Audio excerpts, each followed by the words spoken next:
చూడండి సార్, మేము గైడ్గా పనిచేస్తాము. తిమ్మమ్మ మర్రిమాను ప్రపంచంలోని ఒక పెద్ద మహావృక్షం. ఈ చెట్టు 7 ఎకరాల 74 సెంట్ల విస్తీర్ణంలో 1989 సంవత్సరంలో గిన్నిస్ రికార్డ్ అయింది.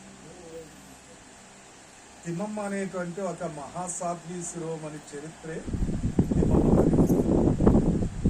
ఈ అమ్మవారిప్పటికీ 700 సంవత్సరాల క్రితం మన భగవాన్ పుటపర్తి సత్యసాయిబాబు ఉన్నారు కదా, పక్కనే విలేజ్ అండి బుక్కపట్నం, అమ్మవారి పుట్టినే.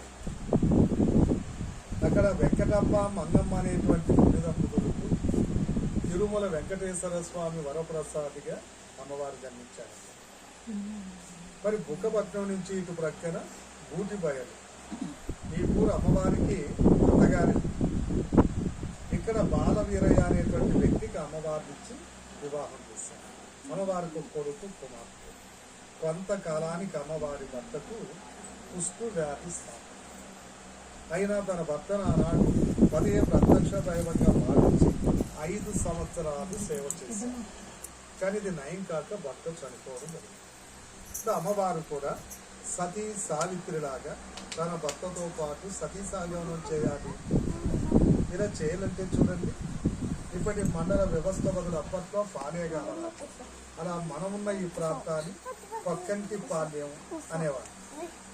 మరి ఆనాడు సతీ సహగమనానికి అనుమతించమని ప్రార్థిస్తే పాలేగారు ఉన్నారటమ్మా, నేనిచ్చిన ఏదైనా 2 పరీక్షల్లో మీ యొక్క పతివ్రత ధర్మాన్ని నిరూపించుకుంటే అనుమతిస్తాను. చనిపోయిన పక్షులు బ్రతికించమన్నారు.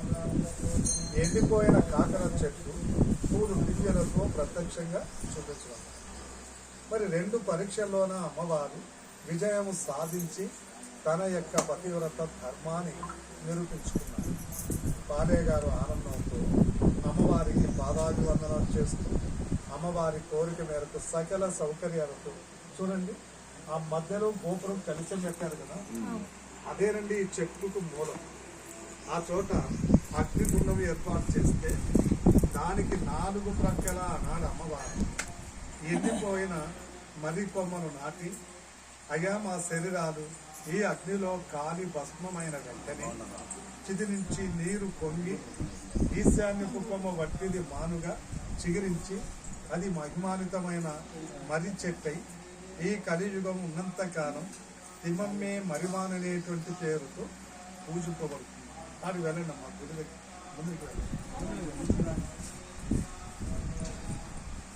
తిమ్మమ్మే మరిమాననేటువంటి పేరుతో పూజింపబడుతుంది వాగ్దానం చేస్తూ తన భర్తతో పాటు అగ్నిగుండ ప్రవేశం చేశారు. మరి అమ్మవారు చెప్పినట్లుగా సతీ సాగమన కార్యక్రమం పూర్తయింది. చిది నుంచి నీరు పొంగి పొరలి వెంటనే ఈశాన్య కొమ్మ చిగురించారు. అలా ఆనాడు అక్కడ చిగురించిన ఒక చిన్న మొక్క ఇప్పుడు ప్రపంచంలోని పెద్ద మహావృక్షం తిమ్మమ్మే మర్రిమాను. ప్రజెంట్ ఈ చెట్టు ఇప్పుడు 9 ఎకర్స్. ప్రధానమైన చెట్టు మొదలంటే ఆ మధ్యలో గోపురమే మొదలకు సాక్ష్యం. మొదలు లేదు, మొదలు ఇప్పటికీ 91 సంవత్సరాల క్రితం ఏస్బారీ పడిపోయింది. అందుకే చూడండి పైన గెలప ఆ మొదలకు గుర్తుగా అలా గోపురం కట్టి తిమ్మమ్మ బాలవీరిని సతీ సహగమన మండపం చేరుకుంటారు. సాక్షాత్ అమ్మవారు సతీ సహగమనం చేసిన పుణ్యభూమి ఈ మహావృక్షానికి మొదలు ప్రసాదించిన పుణ్యభూమి. అక్కడికి వెళ్ళి 3 రౌండ్లు ప్రదక్షిణ తిరిగి నమస్కారం చేసుకుంటే సర్వదా మనకున్న దోషాలపై శుభం కలుగుతుంది అనేటువంటి మంచి. ఇక్కడ కొన్ని మహిమలు ఉన్నాయి, ఆశ్చర్యపరిచేటువంటి మరికొన్ని సంగతులు. ప్రపంచమని సందర్శించాము ఉత్సాహంతో. ఈ మర్రి చెట్టు ఆకు గాని చిన్న కొయ్య గాని చెట్టు దాటి తీసుకెళ్ళండి. పసుపు కుంకాలు ప్రసాదాలు తీసుకోవచ్చు. బలి పూజలు మాంసాహారాలు చేయకూడదు.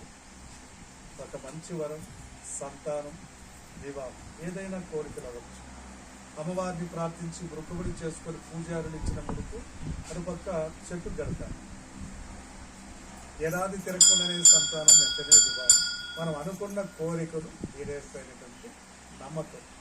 మరి అందుకే ఇక్కడ కుల మత భేదాలకు చూడండి.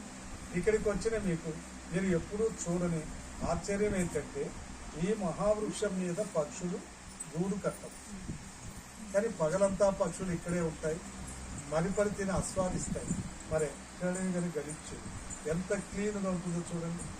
అదే మన ఇంటి దగ్గర కానీ పెరట్లో కానీ పొలం దగ్గర కానీ చెట్టు ఉంటే పక్షులు దరిద్రంగా తయారు చేస్తాయి. కానీ ఇక్కడ చూడండి 9 ఎకరాల విస్తీర్ణం ఎంత క్లీన్. రాత్రి ప్రొద్దున ఈ చెట్టు మీద పక్షులేవి నిద్రించాయి. మరి ఎందుకు ఇలా అంటే ఆనాడు చనిపోయిన పక్షులకు అమ్మవారు తిరిగి మళ్ళీ జీవం పోసి తన పరిభక్తిని చాటుకున్నారు కదండి. ఆ కృతజ్ఞతాభావం చేత పక్షులు కూడా ఇక్కడ భక్తి మార్గంలో వెళ్తున్నాయనేది అమ్మవారి భక్తులకు ఉన్న లక్షణం.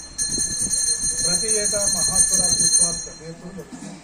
ఆంధ్ర, కర్ణాటక, తమిళనాడు, తెలంగాణ రాష్ట్రాల నుంచి కూడా వేలాది మంది భక్తులు ఇక్కడ 4 రోజుల పాటు మహాశివరాత్రోత్సవాలలో అమ్మవారి కార్యక్రమాలు ఆస్వాదిస్తారు. ఇప్పుడు ఈ చెట్టును మన సెంట్రల్ గవర్నమెంట్ ఫారెస్ట్ డిపార్ట్మెంట్ కంట్రోల్కు చెట్టుని కేటాయించారు. వారి సంరక్షణలో చెట్టు అభివృద్ధి గుడి ప్రైవేట్ కమిటీ 100%. గుడికి ఏదైనా విరాళం ఇవ్వాలి,